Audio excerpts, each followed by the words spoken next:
Hello, everyone. On this episode, I'm going to talk about the horsemen again. You know, in the past episodes, I talked about the horsemen, and the biblical prophecy where when it states that four horsemen will come and bring about the end of of the world, or at least, the end of our old ways. I mean, not literally mean the end of the world, but the end of the world as we know it. And I told you in the previous episode that a horseman isn't a real horseman, as in it isn't some sort of mythical creature or some sort of creature. A horseman is a human being, and that's what a horseman is. Just like the Antichrist is a human, a horseman is a human. And the horse he's gonna ride isn't really a real horse, but the tool that'll be used to bring about the end of the world.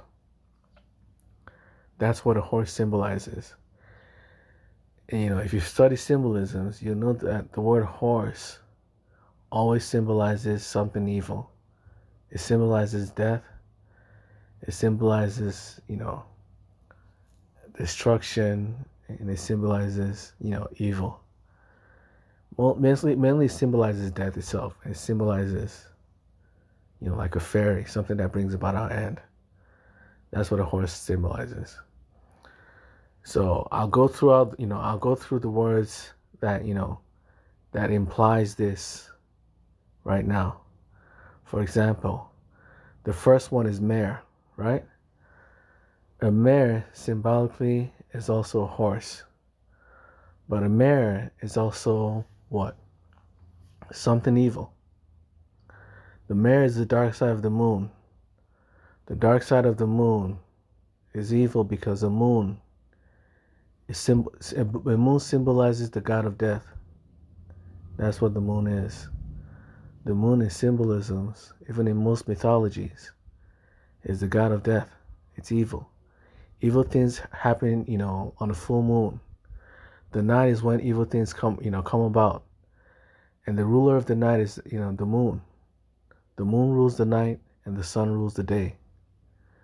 The ruler of the night where all evil things come about, vampires, werewolves, ghouls, zombies.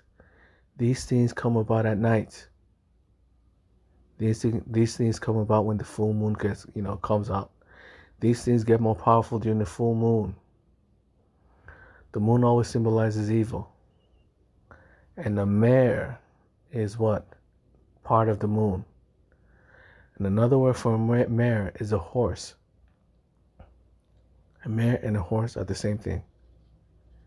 Yet a mare is also the moon. So, this is why you have nightmares. When you have a good dream, it's called a dream.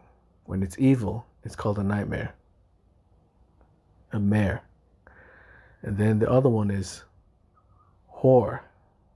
A whore, right? If you take the letter S from horse, you have whore, right? If the letter S is removed from horse, you have whore. If you add a W to the word whore, you have whore. What's a whore? It's a man or a woman who sleeps around a lot. A man or woman who sleeps around a lot is someone who's likely to get an STD, a disease. These are the ones who spread diseases in our population, because they're the ones who love sleeping around with many people. There have been so many cases of men with HIV purposely sleeping with a bunch of women just to give them STDs, just to pass on HIV with a bunch of women. They'll purposely go around sleeping with random women, paying them money to sleep with them, just to pass on their HIV, the diseases. There are people known to do that. There are whores known to do that. These people go around passing STDs. When they catch an STD, instead of saying, okay, I don't want to spread this STD. No, they do the equal and opposite. They try to spread it to as many people as possible. They try to sleep around with as many people as possible, to give their STDs to as many people as possible. You have these whores, and the plural of whore is horse. whores. You know, that also, that tells you something. It's showing you what? That the word horse is always negative. Whether it's whore or horse, that word is negative. It's not a positive term. Whether it's a mare or a nightmare, it is a negative term. The other whore is Horus, Horus. Horus is the Egyptian god of war. And the god of war is no different from a god of death. Because the war god does what? Kill and destroy people. Kill and dismember people. That's what a god of war does. A god of war does nothing but kill people. That's why he's a god of war. So a god of war, Horus, or horse, the god of war, kills people. Right? And then we have to go to the word horseman. The word horseman, right, is what? A human being. Like I said it before, right? A horseman is a human being. Another word for a horseman is a knight or cavalry. A cavalry is a group of soldiers who ride on horses. So they're half man, half horse. That's what a horseman is. When you become one with your horse, you become half man, half horse. So a horseman or a knight, what does a horseman or a knight do? They kill people. Cavalry, soldiers, and knights. These are war criminals, or these are warriors. Their job is to kill people. Their job is to bring death. That's what a horseman is. A horseman, another word for a horseman is a knight. And the knight's job is to kill people and nothing else. The job of a cavalry is to kill people and nothing else. Just like the word horse symbolizes, right? The word horse symbolizes death. When your voice starts to die, it goes hoarse. Does it not? When your voice starts to die, it goes hoarse as well. The word horse has never been a positive term. Symbolically, the word horse and anything that sounds like a horse is a negative term. When the situation gets bad, it goes, when the situation worsens, it goes from bad to worse, from bad to worse. Don't you see the connection? Horse, worse. You can't sound, there's not much of a difference, right? It sounds almost the same. When a person dies, do you know the vehicle they ride? They ride a hearse or a horse. When a person dies, he rides on a horse and then goes to the mortuary where he gets buried. So horse is what? Something that takes you to the underworld. Something that takes you to get buried. Just like a horseman. A horseman's job is a knight. A knight's job is to kill people, to bring you to the underworld. That's what a horseman is. The word horse has never been a real horse.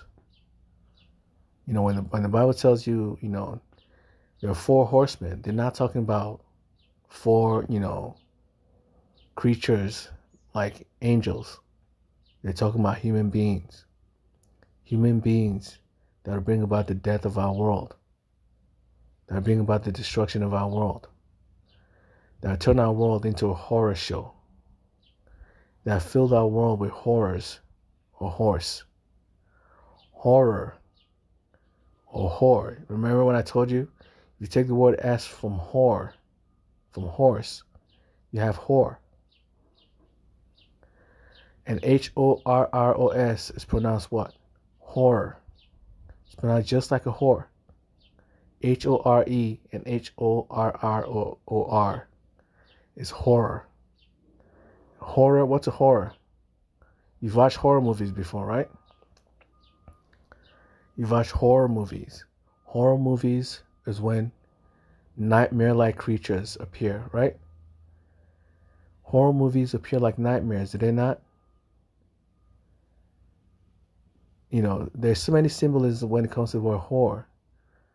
that you just start to realize that the word whore is a very evil is a very evil term. The word horse is very evil. It's not a positive term, and it doesn't mean what you think it means. It doesn't mean an animal. It's not someone riding an animal that will come down. It's someone using an evil power. It's someone whose power can destroy the world. That's what a horseman is. A horseman is someone who's capable of destroying the world. He will turn our situation from bad to horse. That's what a horseman is. It will bring about a horror show. A horseman will bring about a horror that will destroy the world, or a horse that will destroy the world. The world is very complicated, and the world is filled with a lot of symbolisms. And the word horse has never been a real animal. When you see the word horse in the Bible, they're not talking about a real animal. Symbolically, the word horse is not an animal. Even the word horseman. I've told you about the knight version, A horseman is a knight. Another word for a horseman is a knight. Another word for a horseman is a centaur. Right? Because the centaur is half man, half horse. And the centaur is an evil creature. An evil mythological creature that kills and eats people. That's what a centaur is. A centaur is a chthonic force. And the chthonic force, right, is what? The word chthonic means evil forces. When something is evil, then it's chthonic. You can pronounce chthonic as chthonic, right? Because the way you spell it is C-T-H-O-N-I-C. Chthonic. I prefer pronouncing it chthonic, but the real way to pronounce chthonic, C-T-H-O-N-E-I-C, is chthonic or satanic. Satanic forces are evil. Chthonic forces are evil. There's no difference between those two words. Chthonic or satanic. And guess what? A horseman is a chthonic force or a satanic force in this world. It's an evil being. It's an evil human. Just like the Antichrist is a human, the horseman is also a human. And it's a human that will use its horse to destroy the world.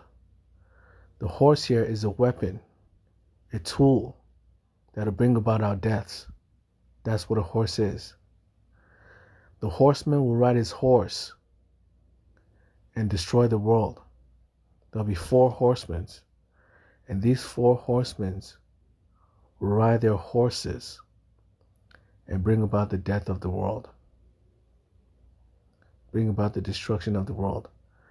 But I'm not telling you this, symbolically. I'm not telling you the symbolisms behind the word horse, because many people think the word horse is actually, when they say a horseman, they actually, it's talking about a real horseman. When the truth is, it's talking about a human being. And a horse is not a human. A horse is not a real animal. The horseman in the Bible is not a real animal. The horse in the Bible is not a real animal. While the horseman, is a real human. The horseman is a human. The horse is his tool that is used to destroy the world. That's what a horse is. A horse is a fairy that'll take us to our doom. That's what a horse is. A horse is the tool that will bring about the end of the world. That's what a horse is. And that's what a knight is as well. A knight or a horseman is a private property of the government. When the government wants to destroy a group of people, a city, a village, or whatever, he sends his tool, the horseman, to go destroy the world. Does it not? So this is what you need to be careful of, The Bible is filled with a lot of symbolisms, and words do not mean what you think they mean. There are multiple meanings in words. There are hidden meanings to words. For example, chthonic. Chthonic or satanic. There's no difference between the two. You can pronounce C as a K, or you pronounce C as a S. If you pronounce C as a C, then it's satanic or satanic. And satanic forces are always evil. And a horseman is a centaur. It's also a centaur. And a centaur is a satanic force. A centaur is a satanic force, an evil force. But that's it for today's podcast episode. I'm not telling you this to be, to be afraid of the horsemen. I'm just telling you this, just to be aware that the Bible has a lot of hidden symbolisms. And the words do not mean what you think they mean. Words have double meanings and hidden meanings within the words in the Bible. The words in the Bible have a lot of hidden meanings in them. If you're not someone who understands how these words, what these words truly mean, you'll be completely lost when you read the Bible. Because you don't know that the Bible has a lot of hidden meanings in it. In the beginning was the Word. When you start reading the Bible, that's the first thing you read. In the beginning was the Word. That should tell you something. God sees words differently than you do. Words are very important to God. You may think words are coincidental, but they're not. Words are very important to God. So if you truly want to understand the Bible, you have to understand words. You have to have a deep understanding of words. Do not take words at face value. Do not take the words in the Bible as just face value. They have hidden meanings in them. Every single word in that Bible, every single letter in that Bible has hidden meanings in it. You must understand those hidden meanings to truly understand the Bible. And just like the word horseman. Just the word horseman would lead people into thinking that, it's a real horseman. It's not. It's a human being. And the horse is not an animal. It's an evil force. It's a satanic force. It's a chthonic force. That's what a horseman is. And that's what you need to be careful of, when you read the Bible. Is do not take the Bible at face value. Because you'll be misled by your own, lack of knowledge. If you don't know much about words, you will never truly understand the Bible. So that's it for today's podcast episode. I pray for everyone's safety and understanding. Amen.